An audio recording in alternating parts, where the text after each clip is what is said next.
नमस्कार, क्यूज के इस ऑनलाइन प्लेटफॉर्म पर मैं आपका हार्दिक अभिनंदन और स्वागत करता हूं। हमारी जो श्रृंखलाएं चल रही हैं, क्लासें चल रही हैं, उन्हीं को निरंतर करते हुए आज की हम क्लास में अध्ययन करेंगे राजस्थान की झीलों के बारे में। उम्मीद करता हूं कि आप सभी स्वस्थ होंगे, मस्त होंगे और निरंतर अपने स्वाध्याय में व्यस्त होंगे। तो आज हम पढ़ने वाले हैं झीलों के बारे में। किसके बारे में? झीलों के बारे में। तो हमारे राजस्थान में जो झीलें होती हैं वो दो प्रकार की देखने को मिलती हैं। एक तो खारे पानी की झीलें, दूसरी मीठे पानी की झीलें। आज हम विस्तृत जानेंगे कौन कौन सी खारे पानी की झीलें हैं, किस जिले के अंदर उनकी अवस्थिति है, और कौन सी मीठे पानी की झीलें हैं और वो किस जिले के अंदर स्थित हैं। तो आज हम इसका विस्तृत अध्ययन करने जा रहे हैं। तो सबसे पहले झीलें। अब ये झीलें होती क्या हैं?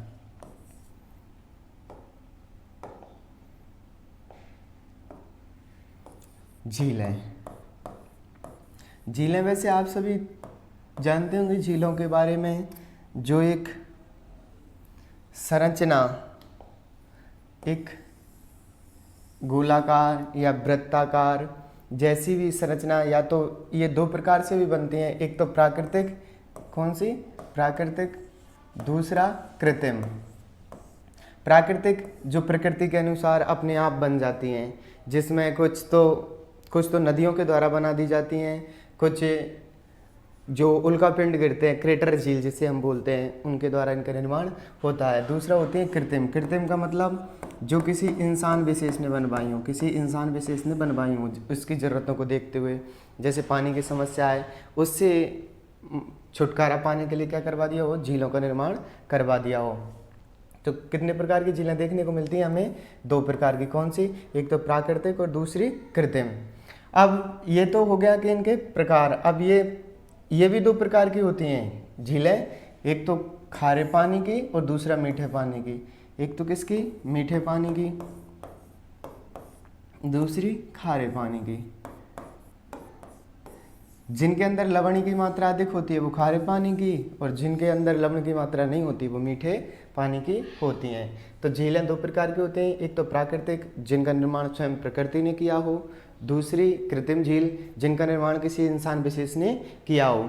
फिर उसके बाद में झीलें उनकी विशेषताओं के आधार पर दो प्रकार की होती हैं, कि खारे पानी की और मीठे पानी की। अब खारे पानी और मीठे पानी के बारे में जानते हैं। तो ये हो गई हमारी झीलें। झीलों को हम दो पार्ट में डिवाइड करके पढ़ेंगे। एक तो खारे पानी की,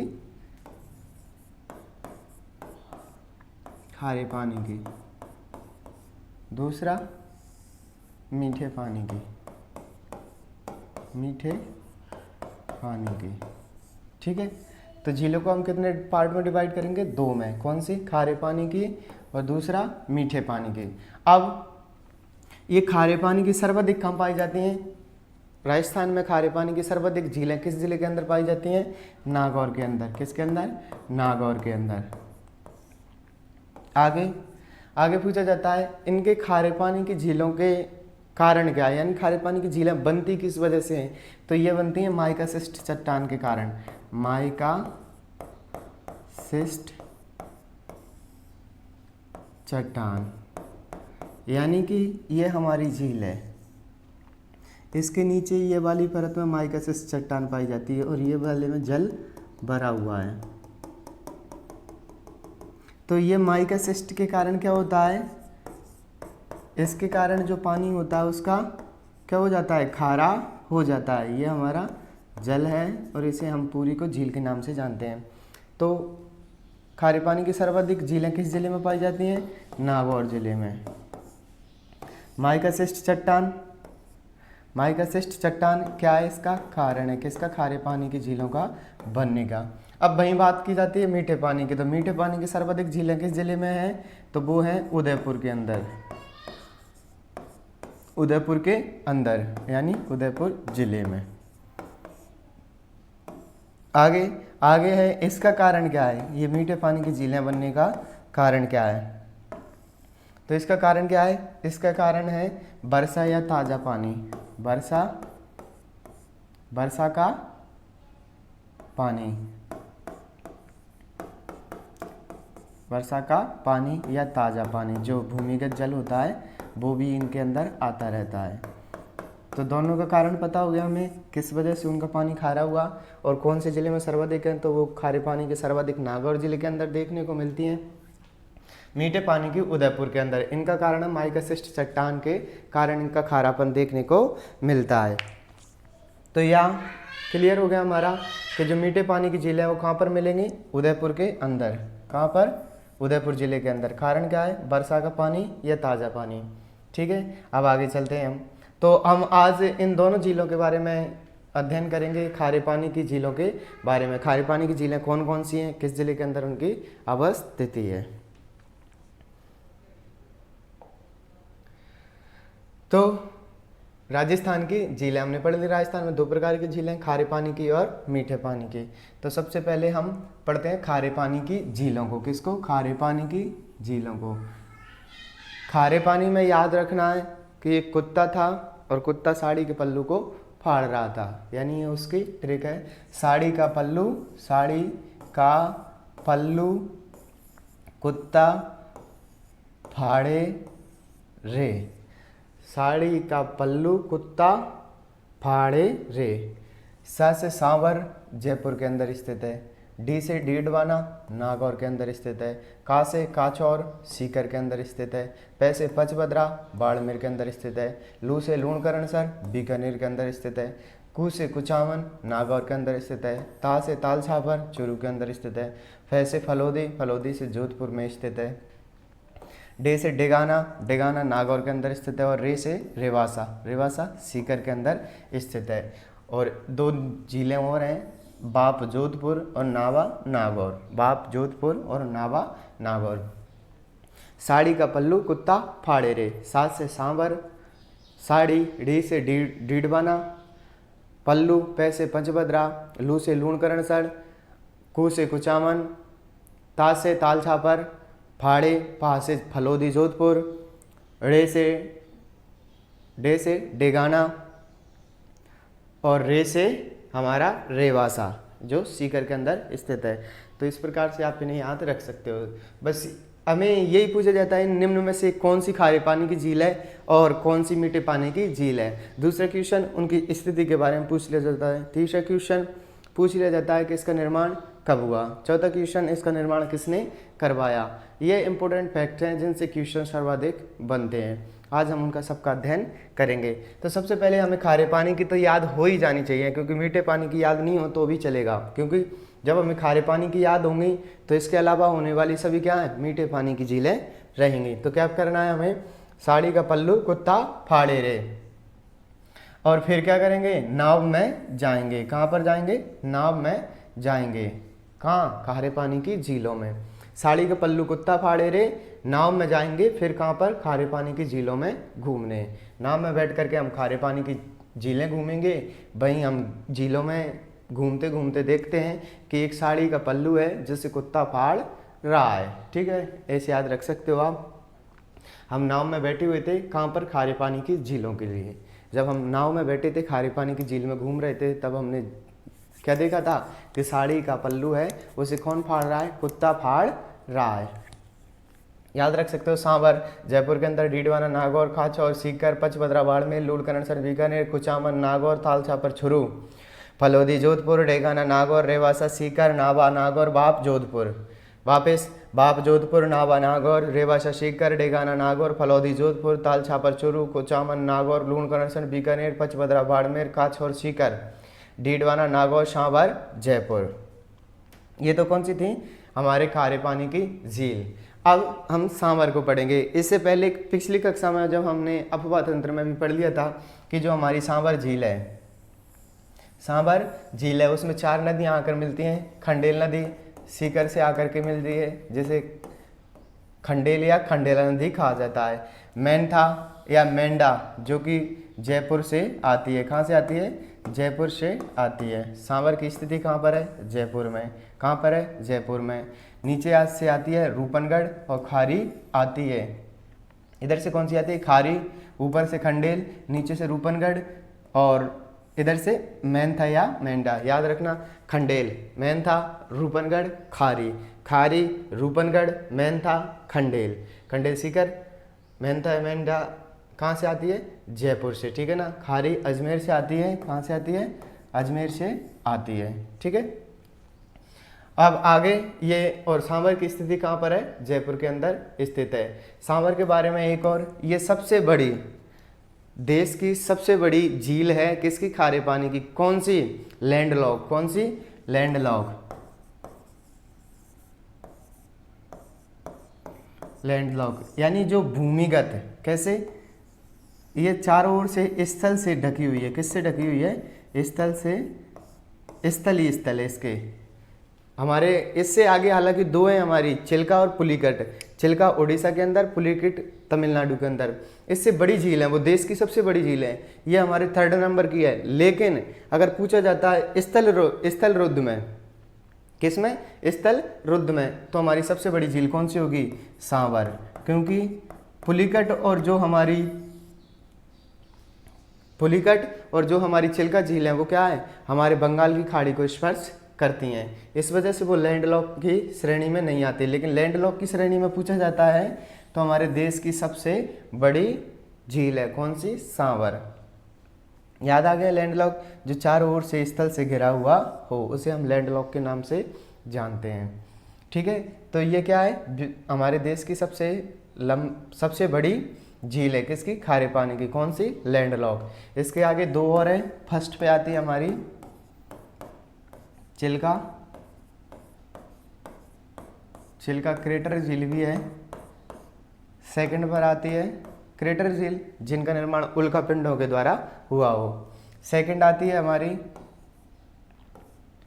आती है पुलिकट। ये कहाँ पर है? तमिलनाडु में। और ये चिल्का कहाँ पर है? तो उड़ीसा में। कहाँ पर है? उड़ीसा के अंदर, ठीक है। इतना याद रखना। पहली चिल्का उड़ीसा में, क्रेटर झील है। सेकंड पुलिकट तमिलनाडु में है पुलिकट, ठीक है। और हमारी जो सबसे बड़ी है देश की लैंडलॉक में की श्रेणी में वो है सांभर। सांभर की स्थिति जयपुर के अंदर स्थित है। इसमें 4 नदियाँ आकर गिरती हैं, खंडेल, रूपनगढ़, मेंथा, खारी। और सबसे अधिक अगर इसमें लवणता आती है, लवणता लाने का जो काम करती है वो करती है मेंथा नदी। मेंथा नदी इसके अंदर सर्वाधिक लवण लाती है। आगे और सांभर के बारे में एक फैक्ट तो यह है कि सांभर का निर्माण बिजोलिया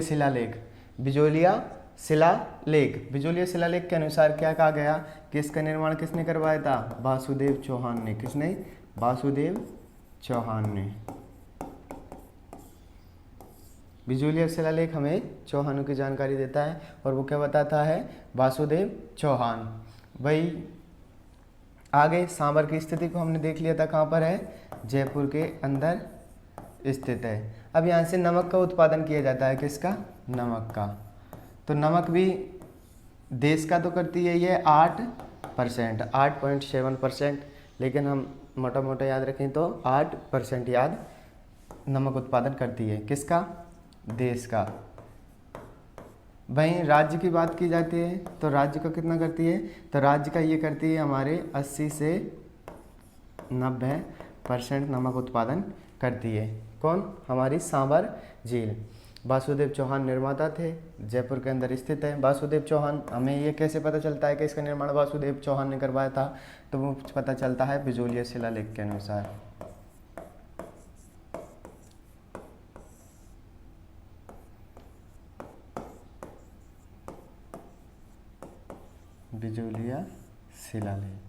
बिजोलिया शिलालेख के अनुसार हमें जानकारी मिलती है सांभर का निर्माण वासुदेव चौहान ने करवाया था। देश का 8% नमक उत्पादन करती है, राज्य का 80 से 90% नमक उत्पादन करती है।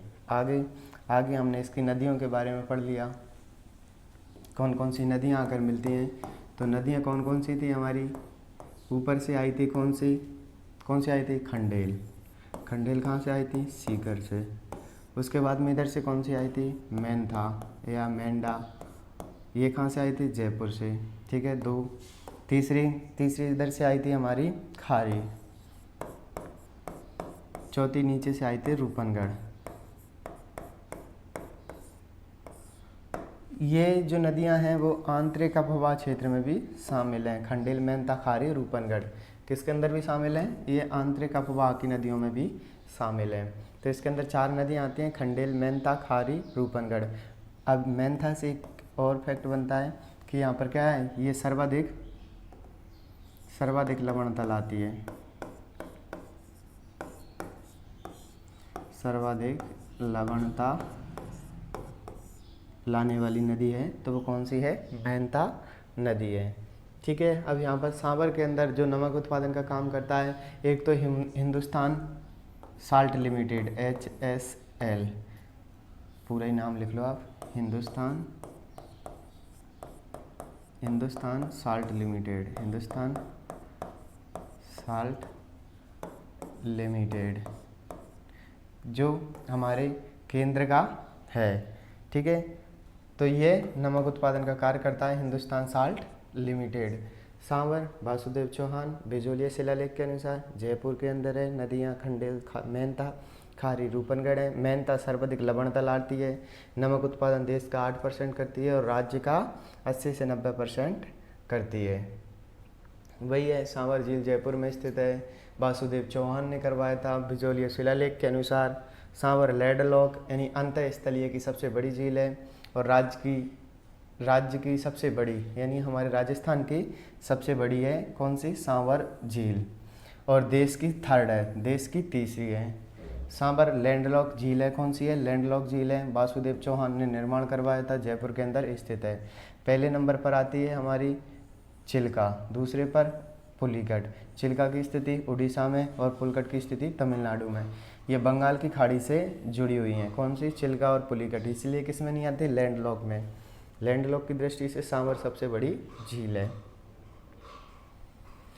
आगे नमक उत्पादन, राजस्थान 80 और केंद्र सरकार 40%। राजस्थान कितना का उत्पादन करता है, तो 80% और केंद्र 40%। भारत का 8% उत्पादन किया जाता है।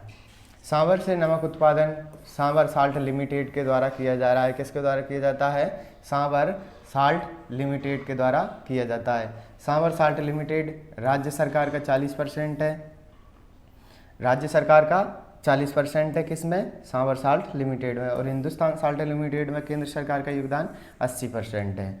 ठीक है। और यहाँ पर एक क्यार पद्धति होती है जिसके द्वारा नमक बनाया जाता है। जैसे ये हमारी झील है, यहाँ से जो इसका इधर पानी आता है उसे हम क्यारों के माध्यम से ऐसे कन्वर्ट कर लेते हैं, जिसकी वजह से ये पानी जब उधर चला जाता है तो ये पानी जब धीरे धीरे सूख जाता है तो जो लवण की मात्रा होती है इन क्यारों के अंदर जम जाती है और फिर उस लवण को भर लिया जाता है।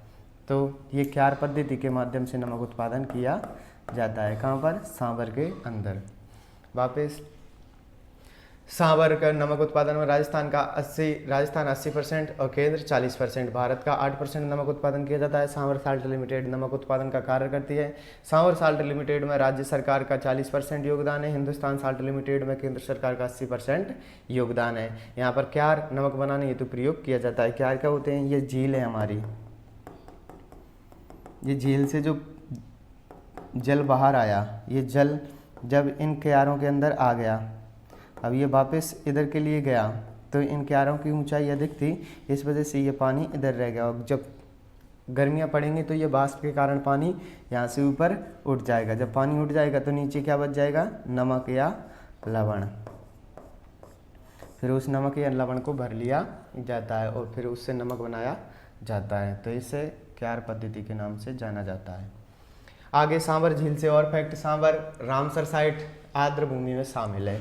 रामसर साइट में शामिल है कौन सी, सांवर झील, और ये हमारे राजस्थान का दूसरा स्थान है जिसे हम क्या है, रामसर साइट में शामिल है। पहला है कैबला देव का जिसे 1981 में शामिल किया गया था। रामसर साइट को 1990 में शामिल किया गया था। सांवर झील को 1990 में रामसर साइट में सम्मिलित किया गया था। रामसर साइट यानी आर्द्र भूमि। रामसर एक शहर है ईरान का, वहाँ पर ये रामसर साइट का आयोजन किया गया था और वहाँ पे हमारे पहले तो किसको, कैबला देव को 1981 में दर्जा दे दिया रामसर साइट का आर्द्र भूमि का, और 1990 में सांवर को दर्जा दे दिया था। आर्द्र भूमि या रामसर साइड में शामिल है सांबर झील। खुरंजा व फ्लेमिंगो, फ्लेमिंगो यानी राजहंस, कौन? राजहंस। खुरंजा व फ्लेमिंगो को संरक्षण प्राप्त है, किसमें? रामसर साइड में। कुछ दिनों पहले हमने चर्चा में भी रहा था, किसकी वजह से?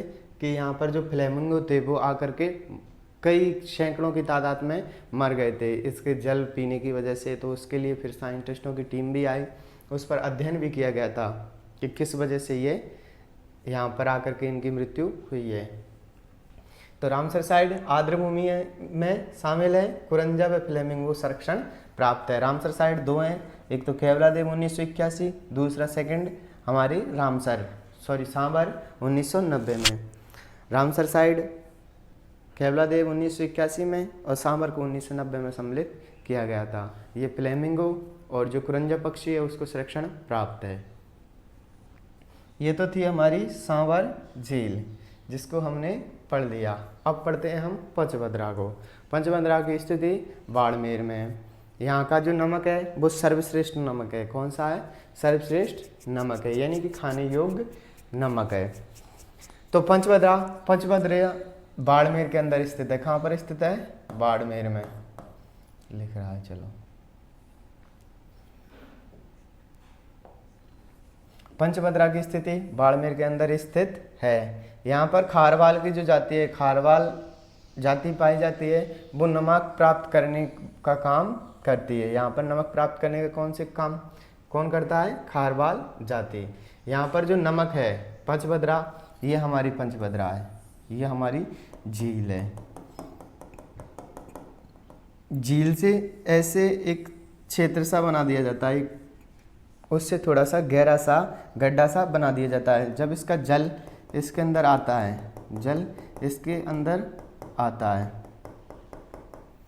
तो जब ये जल यहाँ से बाष्पीकरण हो जाता है तो यहाँ पर नमक बच जाता है। तो इस पद्धति को ये बोलते हैं रेस्ता पद्धति। कौन सी? रेस्ता पद्धति, यानी नमक प्राप्त करना।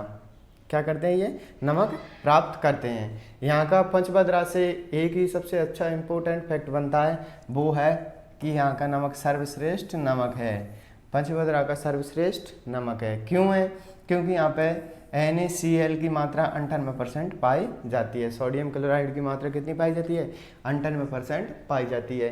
एक और यहाँ पर मोरली की झाड़ी है, मोरली की झाड़ी से यहाँ से क्या करेंगे? ये नमक को, जैसे ये नमक का ढेर है या नमक इस रेस्ता में बन गया, जब ये बन गया तो ये मोरली की झाड़ी से क्या करेंगे? उस नमक को बाहर निकालेंगे। तो यानी कि नमक निकालने के काम आती है कौन? मोरली की झाड़ी, या नमक बनाने के काम आती है मोरली की झाड़ी।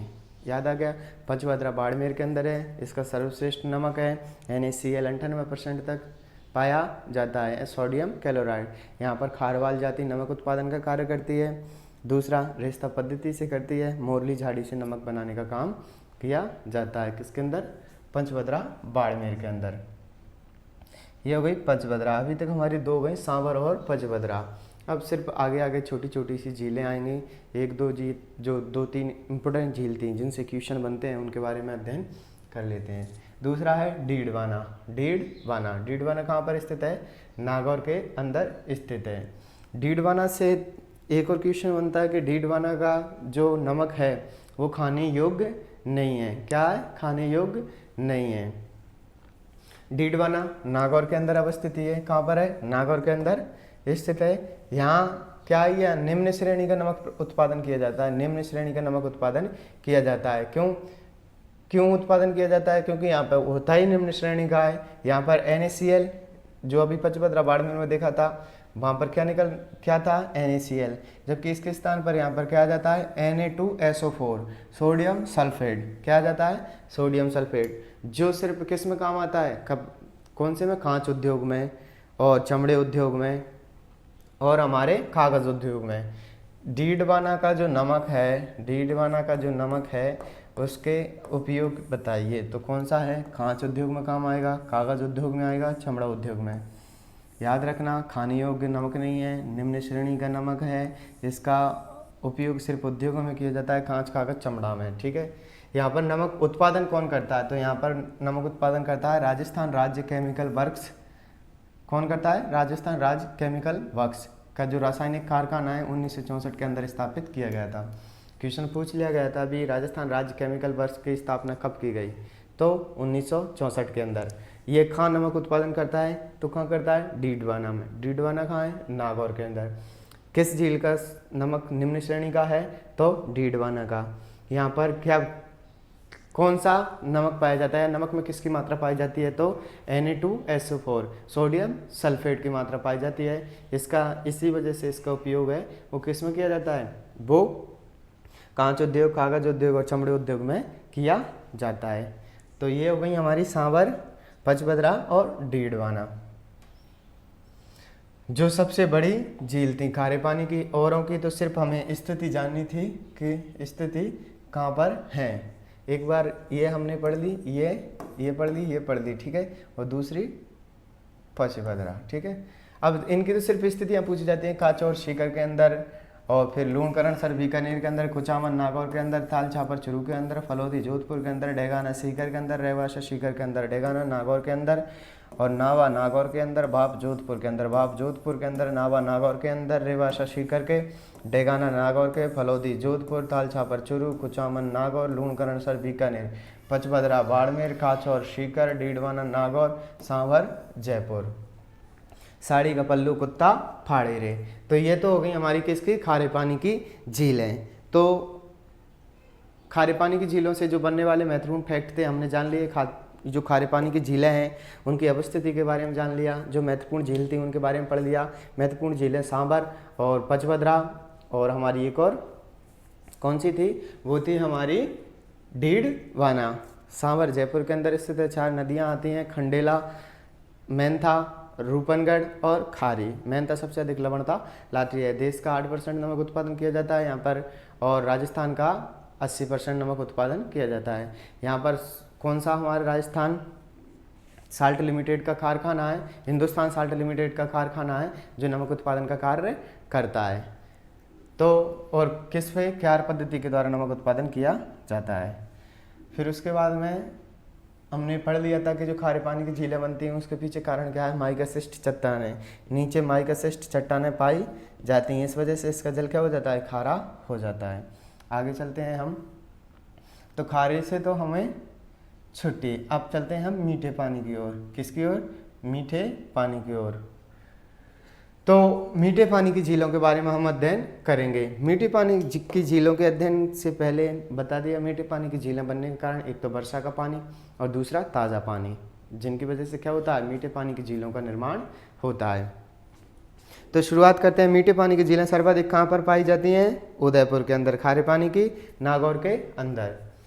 तो मीठे पानी की झीलें, अब उन झीलों में भी सबसे पढ़ने जा रहे हैं, सबसे पहले पढ़ने जा रहे हैं हम जयसमंद झील को। किसको? जयसमंद। किसको? जयसमंद। जयसमंद कहाँ पर है? उदयपुर के अंदर। कहाँ पर है? उदयपुर के अंदर। इसका निर्माण कब हुआ था? तो इसका निर्माण हुआ था 1685 से 91 के। निर्माण 1685 से 91 ईस्वी में। निर्माता जय सिंह। जयसमंद, जय सिंह, जयसमंद, जय सिंह। नदी गोमती, नदी गोमती, नदी गोमती। राजस्थान की सबसे बड़ी मीठे पानी की झील 7 टापू स्थित हैं, जिनमें बाबा का भांगड़ा या मंगरा और प्यारी। बाबा का भांगड़ा या मंगरा सबसे बड़ा है और प्यारी सबसे छोटा है। जलचरों की बस्ती, यहाँ पर जलीय जैव विविधता अधिक मिलती है, इस कारण इसे जलचरों की बस्ती के नाम से भी जाना जाता है। तो जयसमंद झील का निर्माण 1685 से 91 में। किसके द्वारा?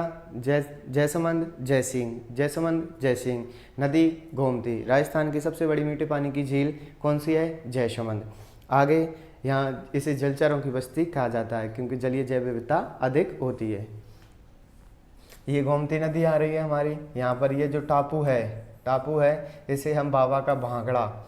अभी एक क्वेश्चन हुआ था हाल ही में, उसमें उसने बाबा का भांकड़ा नहीं दिया था। क्या नहीं दिया था? बाबा का भांकड़ा। उन्होंने दे दिया था बाबा का मंगरा। क्या दिया था? बाबा का मंगरा। अब एक स्टूडेंट था, उसने बोला सर आपने तो बाबा का भांकड़ा बताया था। अब बाबा का भांकड़ा तो वहाँ ऑप्शन में ही नहीं था, तो फिर मैंने पूछा ऑप्शन में क्या थे, तो उसने ऑप्शन में बताया कि बाबा का मंगरा था। तो मैंने कहा बाबा का भांकड़ा उस स्थानीय क्षेत्र के नाम से, यानी कि जो ऊंचे पर्वतीय क्षेत्र होते हैं उनको कहते हैं। और जबकि मंगरा उदयपुर में जो चोटियाँ पाई जाती हैं उन्हें हम किस नाम से जानते हैं? सिरोही में चोटियाँ पाई जाती हैं उन्हें हम मंगरा के नाम से जानते हैं। तो आप सिर्फ इतना दिमाग नहीं लगा सकते कि भांकड़ा और मंगरा में, तो कहना सर मैं तो इसको भूल गया। तो इस वजह से कभी बाबा का भांकड़ा या बाबा का मंगरा कोई सा भी ऑप्शन में आ जाए हमें याद रखना है। सबसे पहले देखना है बाबा का भांकड़ा, अगर बाबा का भांकड़ा नहीं है तो मंगरा क्षेत्र दिया होगा। आगे प्यारी सबसे छोटा है, जो प्यारी टापू है वो सबसे छोटा है। यहाँ से 2 नहरें निकाली गई हैं, यहाँ से 2 नहरें निकाली गई हैं, एक तो श्यामपुरा नहर, दूसरी भाट नहर। किससे? जयसमंद झील। जयसमंद झील उदयपुर में, निर्माण 1685 में, निर्माता जयसिंह, नदी गोमती, सबसे मीठे पानी की झील, 60 टापू स्थित हैं, जलचरों की बस्ती कहा जाता है। सबसे बड़ा बाबा का भांकड़ा या मंगरा, सबसे छोटा प्यारी। आगे श्यामपुरा नहर और भाट नहर, 2 नहरें निकाली गई हैं। कितनी नहरें निकाली गई हैं? 2 नहरें निकाली गई हैं। आगे चलते हैं पिछोला लेक। कहाँ पर चलते हैं? पिछोला लेक, यानी कि पिछोला झील के अंदर हम चलते हैं। पिछोला झील, पिछोला झील हमारी अभी इससे पहले कौन सी पड़ी थी? जयसमंद, मीठे पानी की सबसे बड़ी झील। तो पिछोला भी कौन सी है? हमारी मीठे पानी की झील है। अब यहाँ पर जो पिछोला झील है, यहाँ पर इसका जो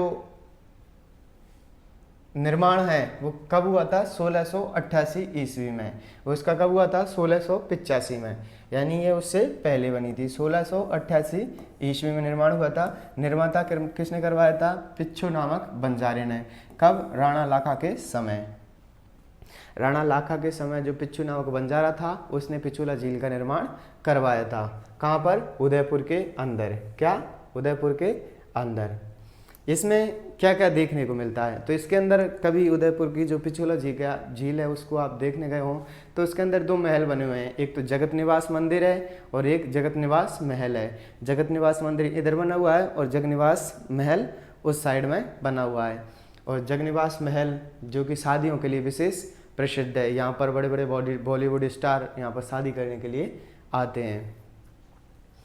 तो और आगे यहाँ पर क्या है? जग मंदिर। अब मंदिर पहले स्थान पर आते हैं, इसलिए निर्माण भी कौन करवाएंगे? जगत सिंह फर्स्ट। याद रखना दोनों का निर्माण जगत सिंह ने करवाया है, लेकिन पहले जगत सिंह फर्स्ट ने जग मंदिर को याद रखेंगे। मंदिर सबसे बड़े होते हैं इसलिए निर्माण भी पहले उनका होगा। किसका? मंदिर का। तो जगत सिंह फर्स्ट ने। आगे जगत निवास, हम रहने के लिए पहले मंदिर का, भगवान का मंदिर बनाते हैं, उसके बाद में खुद के रहने के लिए बनाते हैं। तो जगत सिंह सेकंड, इसने क्या किया? इसने जगत निवास का निर्माण करवाया था। जग मंदिर फर्स्ट, जगत निवास सेकंड। याद रखना मंदिर पहले और बाद में क्या बनवाएंगे? हम निवास स्थान बनवाएंगे।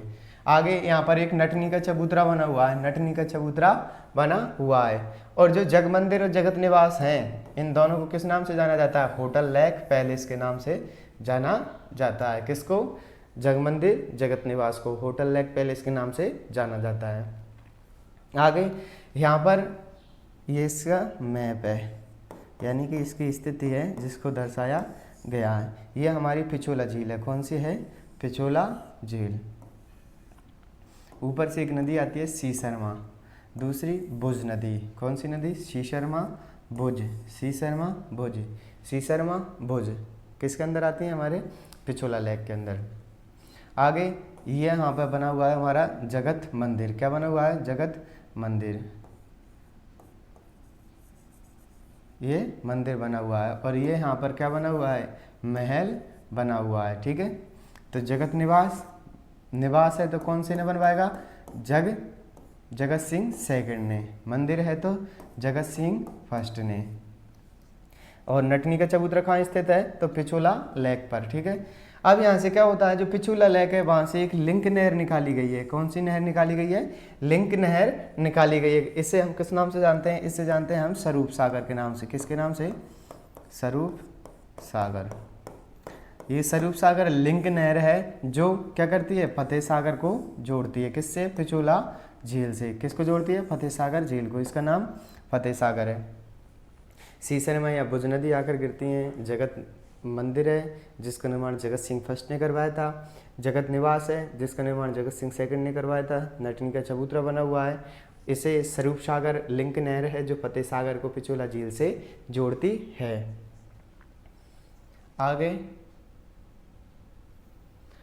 आगे हमारी फतेह सागर झील, ये हमारी पिछोला झील को हमने पढ़ लिया। जगमंदिर, जगत निवास, नटनी का चबूतरा, जगमंदिर का निर्माण जगत सिंह फर्स्ट ने, जगत निवास का निर्माण जगत सिंह सेकंड ने किया था। फतेह सागर की स्थिति उदयपुर के अंदर है और जैसे नाम है वैसे ही निर्माता भी हैं। तो पहले तो इसका निर्माण थोड़ा सा निर्माण और इसका निर्माण बाद में पुनर्निर्माण किया गया था। तो पहले किया था जयसिंह ने। किसने? जयसिंह ने 1688 में। कब? जयसिंह ने पहले ये झील किसने बनवा दी थी? पहले बनवा दी थी जयसिंह ने। कब? 1688 में। इसका पुनर्निर्माण करवाया था फतेह सिंह ने। कब? 1888 में। यहाँ पे दो नदी सीसरमा बुज, क्योंकि ये हमारी सीसरमा, ये बुज, ये पिछोला झील से आती हैं। जो इसका अतिरिक्त पानी होता है वो किस में आ जाता है? हमारे फतेह सागर झील के अंदर स्थित आ जाता है। अब फतेह सागर झील से कौन कौन से क्वेश्चन बनते हैं? सौर बैलशाला फतेह सागर झील के अंदर है। फतेह सागर है, ये पूरी जो झील है इसे किस नाम से जानते हैं? फतेह सागर झील के नाम से। नेहरू उद्यान बना हुआ है। फतेह सागर को और नाम से जानते हैं हम ड्यूक ऑफ कनॉट या देवाली तालाब। फतेह सागर को अन्य किस नाम से जानते हैं? ड्यूक ऑफ कनॉट या देवाली तालाब। फिश एक्वेरियम बना हुआ है। यहाँ पर मछली, जो रंगीन मछलियों हैं उनका प्रजनन केंद्र स्थित है। कहाँ पर? हमारे इस फतेह सागर के अंदर। सौर बैलशाला स्थित है, नेहरू उद्यान स्थित है। ठीक है, याद रखना।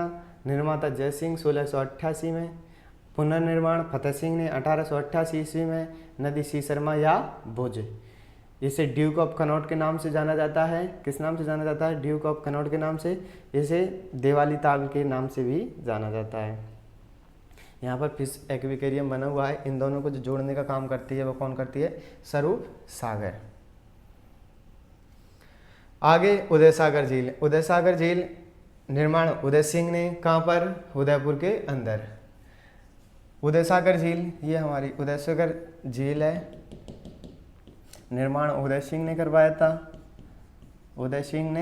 करवाया था। ठीक है, कहाँ पर है? उदयपुर के अंदर। कहाँ पर है? उदयपुर के अंदर। इसका निर्माण आहड़, हमने पढ़ लिया था, जो नदियाँ पड़ी थी उसमें जो आहड़ होती है, आहड़, जब आहड़ अपने उद्गम स्थल से चल करके आती है तो यहाँ पर आने के बाद में उदय सागर में गिरती है। और उदय सागर में गिरने के बाद में इसका जो नाम है वो बेड़च हो जाता है। क्या हो जाता है? बेड़च हो जाता है। यहाँ तक आहड़ रहता है, यहाँ पे उदय सागर में गिरने के बाद में क्या हो जाता है? बेड़च हो जाता है। तो निर्माता उदय सिंह थे।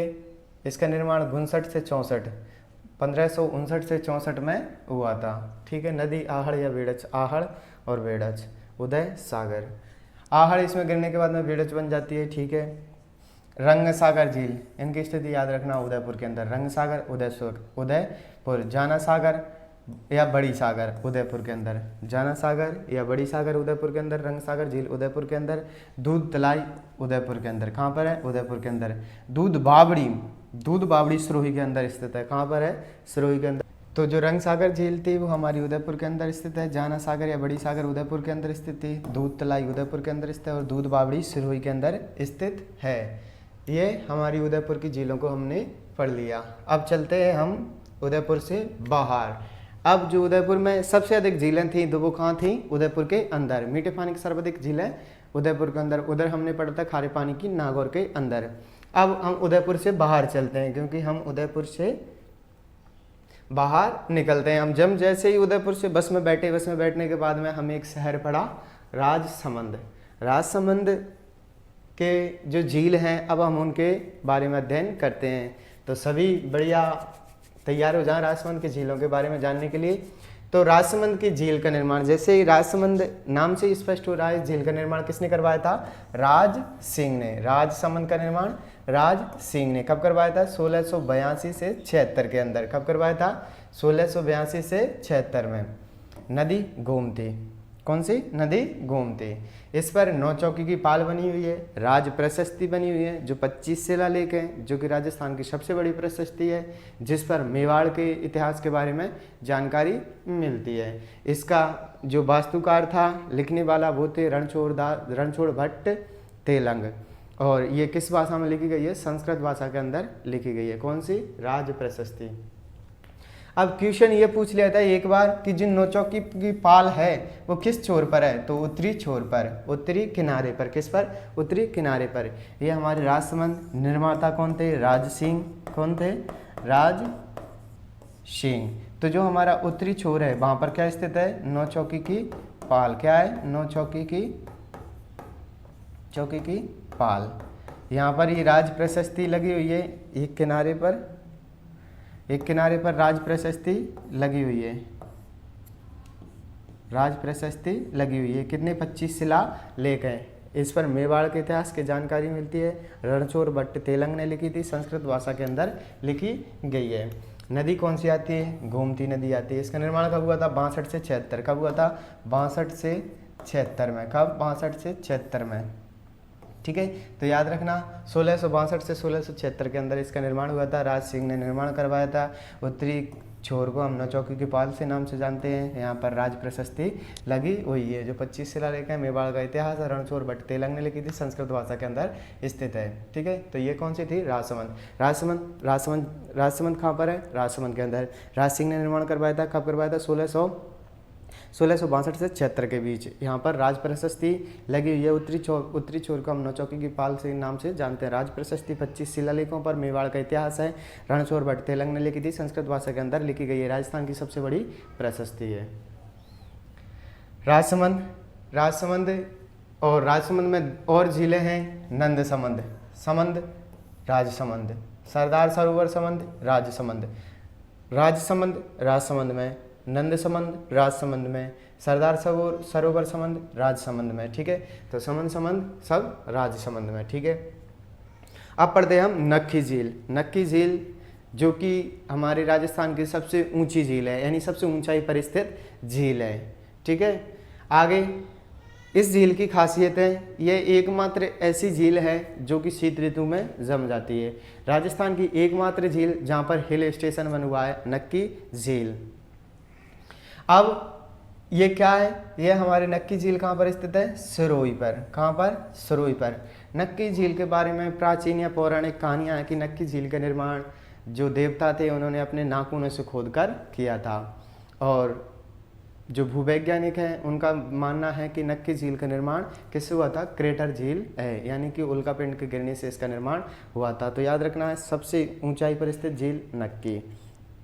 कहाँ पर स्थित है? ये हमारी सिरोही के अंदर स्थित है। शीत ऋतु में टेम्परेचर बहुत कम हो जाता है, इस वजह से इसका जो पानी है वो जम जाता है। एकमात्र हिल स्टेशन है कौन सी? हमारी नक्की झील। सबसे ऊंची झील है 1200 मीटर। सबसे ऊंची झील है 1200 मीटर की ऊंचाई पर। गहरी झील है कौन सी? गहरी झील जैसे ऊंचाई तो हो गई इसकी 1200 मीटर। ठीक है, अब इसकी जो गहराई है, नक्की झील की जो गहराई है वो कितनी है? 35 मीटर। गहराई है वो कितनी है? 35 मीटर। ये क्रेटर झील है। ठीक है, हमने पढ़ लिया। और किंवदंतियों के अनुसार कहा जाता है इसका निर्माण देवताओं ने नाखूनों से खोदकर किया था।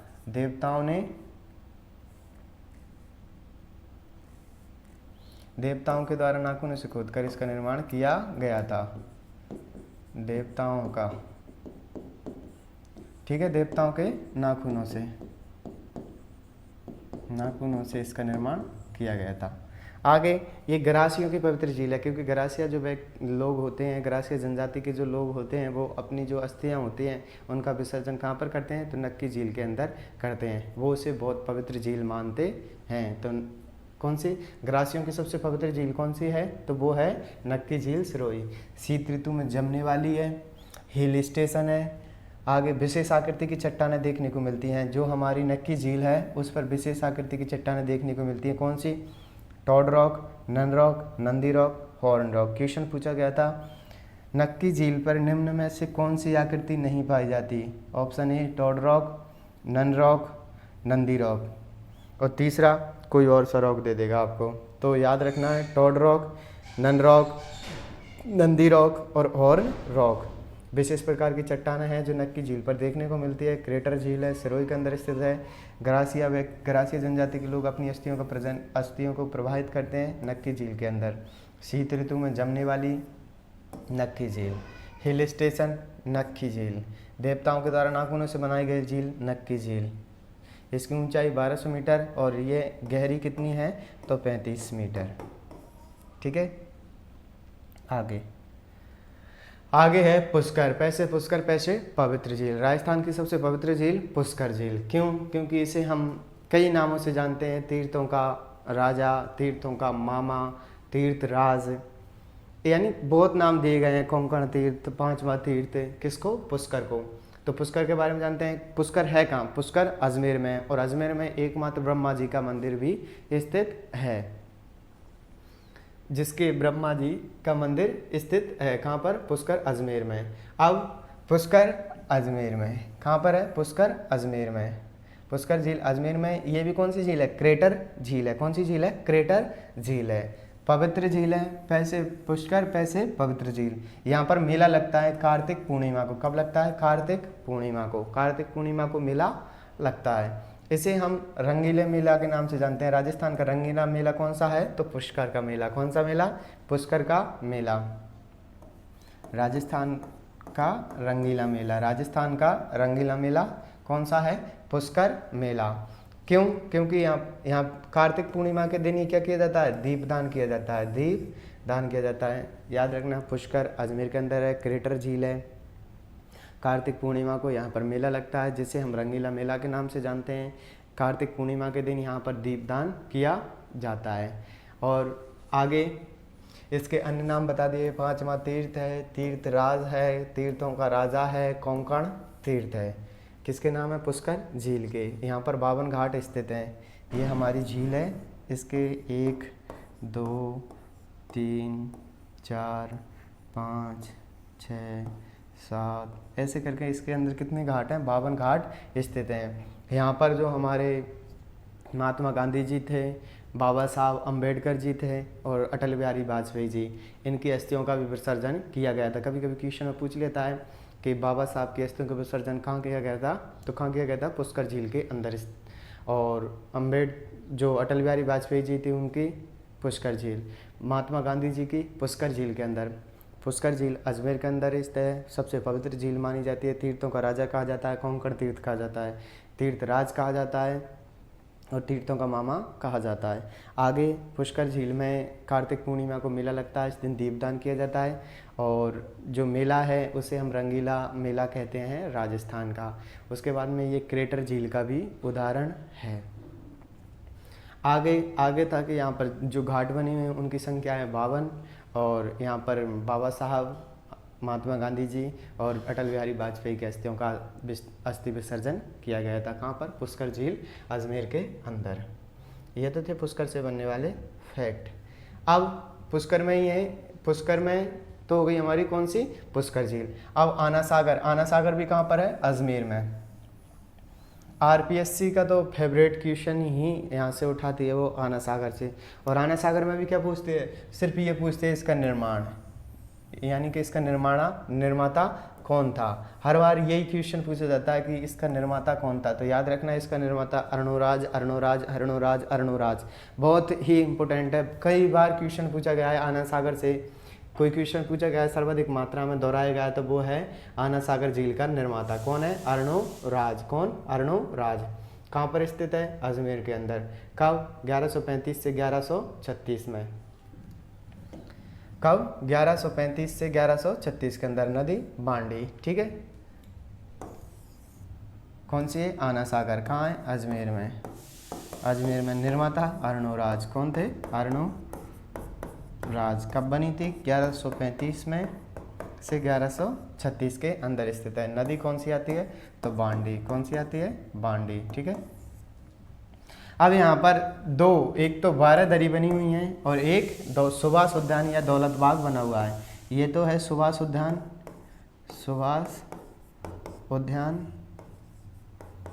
जिसे हम दौलत बाग के नाम से जानते हैं। ठीक है, तो ये सुभाष उद्यान या दौलत बाग का निर्माण किसने करवाया था? तो इसका निर्माण करवाया था जहांगीर ने। किसने करवाया था? जहांगीर ने। किसने करवाया था? जहांगीर ने। जो 12 दरी हैं, 12 दरी हैं, 12 दरियों का निर्माण किसने करवाया था? वो करवाया था शाहजहां ने। किसने? शाहजहां ने। याद रखना, इनमें कंफ्यूज हो जाते हैं। 12 दरी, 12 दरी शाहजहां, 12 दरी दरी शाहजहां, 12 दरी शाहजहां। सुभाष उद्यान या दौलत बाग जहांगीर ने। सुभाष उद्यान या दौलत बाग जहांगीर ने। तो ये आना सागर हमारे लिए और भी महत्वपूर्ण हो जाती है इनकी वजह से। 12 दरियों का निर्माण किसने करवाया था? शाहजहां ने। और जो सुभाष उद्यान या दौलत बाग है उसका निर्माण जहांगीर ने। दौलत बाग जहांगीर, दौलत बाग जहांगीर, दौलत बाग जहांगीर, दौलत बाग जहांगीर। सुभाष उद्यान, इसी को सुभाष उद्यान के नाम से जानते हैं। 12 दरी शाहजहां, 12 दरी शाहजहां, 12 दरी शाहजहां, शाहजहां, ठीक है। 12 दरी शाहजहां, 12 दरी शाहजहां। याद रखना, आना सागर अर्णोराज अजमेर निर्माता अर्णोराज, आना सागर अर्णोराज अजमेर 1135-36 नदी बांडे, 12 दरी शाहजहां, सुभाष उद्यान या दौलत बाग जहांगीर ने। यह हो गई हमारी आना सागर। अब फाय सागर। फाय एक अंग्रेज था और उसने इसका निर्माण करवाया था। तो ये जो हमारी फाय सागर थी वो अकाल राहत कार्यों में बनवाई गई थी। पहली थी हमारी राजसमंद, जो अकाल राहत कार्यों के दौरान बनवाई गई थी। तो फाय सागर का निर्माता फॉय इंजीनियर था। कौन था? Foy engineer. कहाँ पर बनी हुई है फाय सागर? अजमेर में। 91-92 में। कब? 91-92 में। तो यहाँ से 2 फैक्ट बनते हैं। एक तो राजसमंद जो फर्स्ट अकाल के अंदर निर्मित थी, दूसरा फाय सागर जो सेकंड अकाल पड़ा था उसके अंदर निर्मित थी। तो पहली अकाल राहत कार्यों में कौन सी निर्मित थी? राजसमंद। और सेकंड फाय सागर जो सेकंड अकाल राहत कार्यों में के अंदर बनाई गई थी। तो पहली अकाल में कौन सी बनी थी? राजसमंद। सेकंड अकाल में या सेकंड जो झील बनी थी वो अकाल राहत कार्यों में बनी थी। किसने बनवाया था? फॉय इंजीनियर ने। और ये कहाँ पर है? अजमेर के अंदर। 91-92 में इसका निर्माण हुआ था। ये तो थी कुछ महत्वपूर्ण क्या झीलें। 1-2 और झीलों के बारे में अध्ययन करते हैं। कायलाना, कायलाना जोधपुर, कायलाना जोधपुर, कायलाना जोधपुर, कायलाना जोधपुर, ठीक है। सर प्रताप के द्वारा निर्माण करवाया गया था। IGNP से जुड़ी जो हमारी इंदिरा गांधी नहर है, इंदिरा गांधी नहर है, उस पर स्थित एकमात्र यानी कि उससे जुड़ी हुई एकमात्र झील है कौन सी? कायलाना। कायलाना की स्थिति कहाँ पर है? जोधपुर के अंदर। कहाँ पर है? जोधपुर में। याद रखना, कायलाना कहाँ पर स्थित है? जोधपुर के अंदर है। IGNP से जुड़ी एकमात्र झील कौन सी है? कायलाना। कहाँ पर है? कहाँ पर है? जोधपुर के अंदर। किसने बनवाई? सर प्रताप ने। आगे है कौलायत, कौलायत बीकानेर, कपिल मुनि की तपोस्थली। यहाँ पर भी कार्तिक पूर्णिमा को क्या लगता है? मेला लगता है। तो कौलायत बीकानेर में निर्माता कपिल मुनि थे। कपिल मुनि की तपोस्थली के रूप में भी जानी जाती है। और चारण जाति इस झील का दर्शन नहीं करती। जो चारण जाति है वो किस झील का दर्शन नहीं करती? कौलायत बीकानेर का। किसका? कौलायत बीकानेर का। कौलायत बीकानेर निर्माता कपिल मुनि, कौलायत बीकानेर निर्माता कपिल मुनि, जाति चारण, जो इसका दर्शन नहीं करती। बता दिया कार्तिक पूर्णिमा को इसका मेला लगता है।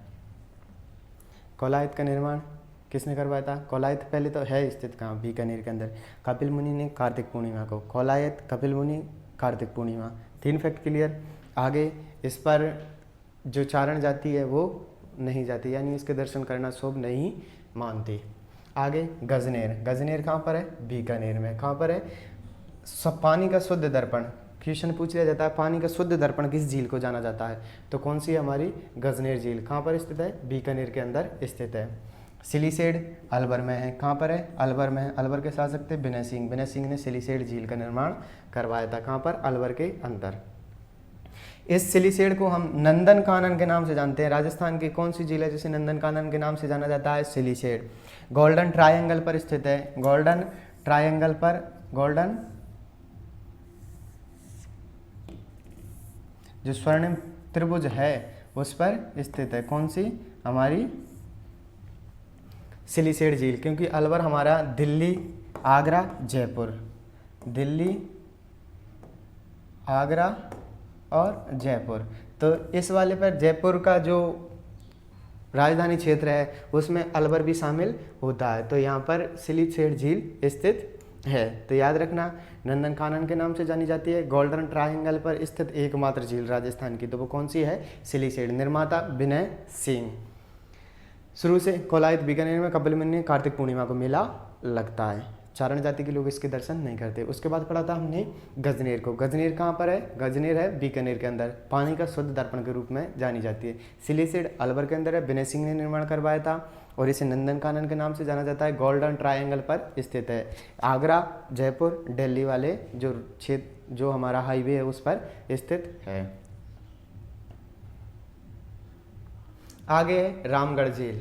रामगढ़ झील जो बारां के अंदर स्थित है। बारां की जो किशनगंज जो सावत तहसील है उसमें जो राजस्थान की एकमात्र आदिम जनजाति सहरिया जनजाति निवास करती है। किसके अंदर? बारां के अंदर। बारां की भी विशेषकर 2 तहसीलों में सावत और किशनगंज में जो राजस्थान की एकमात्र आदिम जनजाति, क्वेश्चन पूछ ले गया है राजस्थान की एकमात्र आदिम जनजाति तो कौन सी है? सहरिया। कहाँ पर निवास करती है? रामगढ़, सॉरी कहाँ पर? बारां की 2 तहसीलों में, कौन सी? किशनगंज और सावत में। कैलवाड़ा में इनका, सीतावाड़ी में जो सहरियाओं का कुंभ है वो बढ़ता है, सीतावाड़ी का मेला। ठीक है, तो आगे रामगढ़ झील कौन सी झील है? क्रेटर झील। क्रेटर झील हमने पहली पढ़ी थी, कौन सी? नक्की झील, जिसे हम क्रेटर झील थी। दूसरी पुष्कर क्रेटर झील थी। और ये रामगढ़ वाली भी कौन सी झील है? क्रेटर झील है। कहाँ पर स्थित है? बारां के अंदर। रामगढ़ एक जैसलमेर में भी है, रामगढ़ बारां में भी है। रामगढ़ जो जयपुर वाला था वहाँ पर क्या देखा था? बांध। रामगढ़ जयपुर में क्या था? बांध। एक रामगढ़ जैसलमेर के अंदर भी स्थित है। कहाँ पर है? जैसलमेर के अंदर भी स्थित है। और एक रामगढ़ बारां में है। ठीक है, भू विरासत का दर्जा प्राप्त है राजस्थान की झील, जिसे जियो हेरिटेज का दर्जा प्राप्त है। ठीक है, कौन सी है? भू विरासत का दर्जा प्राप्त है। किसको? हमारी रामगढ़ झील को। घोड़े के नाल जैसी है। घोड़े की नाल देखी है कभी तुमने? ऐसी। कैसी? ऐसी। घोड़े की नाल जैसी है। कौन? रामगढ़ झील। रामगढ़ झील क्रेटर झील है, बारां के अंदर स्थिति है। दूसरा, ये जियो हेरिटेज में शामिल राजस्थान की एकमात्र झील है, यानी भू विरासत में शामिल राजस्थान की झील है। इसकी आकृति घोड़े के नाल जैसी है। तो ये हो गई हमारी रामगढ़। तो जो अन्य झीलें हैं वो कहाँ पर स्थित हैं हमारी? एक तो तलवाड़ा जो कि हनुमानगढ़ के अंदर स्थित है। दूसरी जैसलमेर में कौन कौन सी हैं? तो भुज झील, अमर सागर, गढ़सी सागर। भुज, अमर सागर और गढ़सी सागर तीनों कहाँ पर स्थित हैं? जैसलमेर के अंदर स्थित है। तलवाड़ा कहाँ पर है? हनुमानगढ़ के अंदर स्थित है। दूसरा भरतपुर में हमारी मोती झील, जिसे भरतपुर की जीवन रेखा कहा जाता है। भरतपुर की जीवन रेखा के नाम से किसे जाना जाता है? तो वो जाना जाता है मोती झील को। आगे बंदबारेटा बांध कहाँ पर स्थित है? भरतपुर के अंदर स्थित है। धौलपुर में है राम सागर। कौन सा है? राम सागर। जो हमारी अन्य झीलें हैं उनकी स्थिति के बारे में हम अध्ययन कर रहे हैं। सवाई माधोपुर में मानसरोवर, झालावाड़ में खाड़ला झील और डूंगरपुर में गैब सागर, जिसे एडवर्ड झील के नाम से जाना जाता है। कई बार क्वेश्चन भी पूछा गया है, गैब सागर झील या एडवर्ड झील कहाँ पर स्थित है? तो डूंगरपुर के अंदर। जयपुर में है मावठा या मानसागर। मावठा या मानसागर याद रखना। तलवाड़ा कहाँ पर है? हनुमानगढ़ में। तलवाड़ा एक बांसवाड़ा में भी है जो मैंगनीज के लिए प्रसिद्ध है। तलवाड़ा झील हनुमानगढ़ में। मोती झील बंदबारेटा भरतपुर के अंदर स्थित है। राम सागर धौलपुर के अंदर है। एडवर्ड सागर या गैब सागर है वो डूंगरपुर के अंदर स्थित है। बुद्ध झील, अमर सागर, गढ़सी सागर जैसलमेर के अंदर स्थित है। मावठा झील या मानसागर झील जयपुर के अंदर स्थित है। मानसरोवर सवाई माधोपुर में, खाड़ला झालावाड़ में। तो ये कुछ अन्य महत्वपूर्ण जो झीलें थी हमने उनको भी जान लिया। इससे पहले हमने खारी पानी की जो झीलें थी उनको अच्छे से अध्ययन कर लिया। मीठे पानी की झीलों को अच्छे से अध्ययन कर लिया। किस जिले के अंदर स्थित है, किसने निर्माण करवाया, कब निर्माण करवाया, किस नदी से निर्माण हुआ, इनके खारे मीठे बनने का कारण क्या है, उन सबको हमने अच्छे से जान लिया। और जो कुछ और अन्य झीलें थी जिनकी सिर्फ लोकेशन पूछी जाती है, सिर्फ किस ज़िले के अंदर स्थित है ये पूछा जाता है, उनके बारे में भी हमने अध्ययन कर लिया। आगे चलते हैं हम। आगे कुछ महत्वपूर्ण तालाब जिनसे क्वेश्चन पूछे जाते हैं। इम्पोर्टेंट तालाब, जिनसे क्वेश्चन पूछे जाते हैं। तो कौन कौन से हैं? काला, सुख, जंगली। काला, सुख, जंगली। काला, सुख, जंगली तीनों क्या तालाब कहाँ पर हैं? रणथंभौर और सवाई माधोपुर के अंदर स्थित है। कहाँ पर? काला तालाब, सुख तालाब, जंगली तालाब तीनों कहाँ पर हैं? रणथंभौर और सवाई माधोपुर के अंदर स्थित हैं। दो और तालाब में खारा तालाब और सरेरी तालाब कहाँ पर? भीलवाड़ा के अंदर स्थित है। कौन से? खारा तालाब, सरेरी तालाब कहाँ पर? भीलवाड़ा के अंदर स्थित है।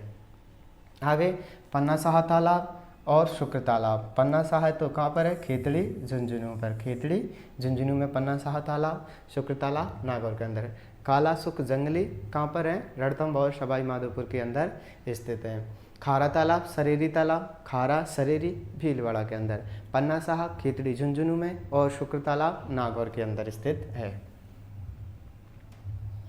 आगे हमारे कुछ जो महत्वपूर्ण कुएं, चांदन नलकूप और बटाडू कुआं। चांदन नलकूप से पहला क्वेश्चन पूछा जाता है। चांदन नलकूप को क्या कहा जाता है? थार का घड़ा। यह क्वेश्चन पूछा जाता है। थार के घड़े के नाम से प्रसिद्ध है चांदन नलकूप। कहाँ पर स्थित है? जैसलमेर में। हमने पढ़ लिया था जो पोखरण से लेकर के मोहनगढ़ के बीच में जो जलपट्टी थी उसे हम किस नाम से जानते हैं? लाठी सीरीज के नाम से। और उसी लाठी सीरीज में क्या है? ये चांदन नलकूप स्थित है। क्या है? चांदन नलकूप स्थित है, जिसे हम किस नाम से जानते हैं? थार के घड़े के नाम से जानते हैं। बटाडू का कुआं, रेगिस्तान का जलमहल। बटाडू, बाड़मेर। बै से बटाडू, बै से बाड़मेर। ठीक है, इसे क्या कहा जाता है? रेगिस्तान का जलमहल। क्या कहा जाता है? रेगिस्तान का जलमहल, बटाडू कुआं को। कहाँ पर है? बाड़मेर के अंदर। एक और महत्वपूर्ण फैक्ट, राष्ट्रीय झील संरक्षण। राष्ट्रीय झीलों के संरक्षण को लेकर के जो योजना चलाई गई थी वो चलाई गई थी 1 अप्रैल 2016 को। झीलों के संरक्षण नीति योजना चलाई गई थी 1 अप्रैल 2016 को, जिसे राष्ट्रीय झील संरक्षण के नाम से जाना जाता है। इसमें केंद्र का योगदान है 60% और राज्य का योगदान है 40%। केंद्र का 60, राज्य का 40, तो इस प्रकार से 100%। याद रखना, केंद्र का अधिक है और राज्य का कम है। किसमें? राष्ट्रीय झील संरक्षण योजना में 2016 से प्रारंभ की गई। अब इसमें झीलें कौन कौन सी शामिल हैं? तो उदयपुर की 2 झीलों को शामिल किया गया, अजमेर की 2 झीलों को और तीसरी सिरोही की 1 झील को। सिरोही वाली कौन सी थी? नक्की झील। कौन सी? नक्की झील। आना सागर और पुष्कर अजमेर की थी। पिछोला और फतेह सागर। पिछोला, फतेह सागर उदयपुर की हैं। पिछोला, फतेह सागर उदयपुर की हैं। आना सागर और पुष्कर अजमेर की हैं और नक्की झील सिरोही की है। इनको 1 अप्रैल 2016 को राष्ट्रीय झील संरक्षण कार्यक्रम में शामिल किया गया था, जिसमें केंद्र का योगदान है 60% और राज्य का योगदान है 40%। हमें इसके अंदर देखने को मिलता है। उससे पहले हमने कुछ महत्वपूर्ण कुएं पढ़े थे। चांदन नलकूप, जो कि थार के घड़े के नाम से जाना जाता है, जैसलमेर के अंदर स्थित है। दूसरा है बटाडू का कुआं, जिसे हम रेगिस्तान का जलमहल कहते हैं, जिसकी स्थिति कहाँ है? बाड़मेर के अंदर हमें देखने को मिलती है। तो ये तो थे हमारे कुछ इम्पोर्टेंट कुएं और जो राष्ट्रीय झील संरक्षण कार्यक्रम था। इससे पहले हमने कुछ तालाबों के बारे में जाना था, जिनमें शुक्र तालाब नागौर के अंदर स्थित था। दूसरा सरेरी तालाब और खारा तालाब भीलवाड़ा के अंदर स्थित था। और तीसरा हमने देखा था कि जो काला तालाब, सुख तालाब और जंगली तालाब थे वो कहाँ पर स्थित थे? हमारे रणथंभौर सवाई माधोपुर के अंदर स्थित थे। तो आज हमारी जो झीलें थी राजस्थान की, खारे पानी की और मीठे पानी की, इनको हमने अच्छे से अध्ययन कर लिया। खारे पानी की झीलों के बनने के पीछे हमने पहले ही पढ़ दिया था कि माइकासिस्ट चट्टान इनके नीचे पाई जाती है। जब माइकासिस्ट चट्टान इनके नीचे पाई जाती है तो उसकी वजह से जिनका जो ऊपर का जल होता है वो कैसा हो जाता है? खारा हो जाता है। और जो मीठे पानी की झील है उनका पहला कारण है वर्षा का पानी और दूसरा जो भूमिगत जल होता है यानी ताज़ा पानी। इसकी वजह से ये मीठे और खारे पानी की झीलें बनती हैं। और कुछ अन्य महत्वपूर्ण झीलें जिनकी लोकेशन, स्थिति, किस ज़िले में पाई जाती है, इनका निर्माण किसने करवाया था, उन सभी के बारे में आज विस्तृत से अध्ययन कर लिया। हम छोटी सी कक्षा के माध्यम से, इस छोटे से लेक्चर के माध्यम से जो 2, 3, 4 दिन की क्लासें होती हैं उनको समाविष्ट कर रहे हैं, ताकि इससे आपके समय की बचत हो, जिससे आप उस समय का सदुपयोग और कक्षाओं में कर सकें। आप इनको जाने से पहले 15 मिनट तक दोहराएं तो आपको जो पढ़ा है आपको फिर से रिवाइज हो जाएगा। तो आज के लिए सिर्फ इतना ही। मिलते हैं हम कल एक नई कक्षा के साथ, नई ऊर्जा, नई उमंग के साथ में। जब तक स्वस्थ रहिए, मस्त रहिए और निरंतर अपने स्वाध्याय में व्यस्त रहिए। जय हिंद, जय भारत।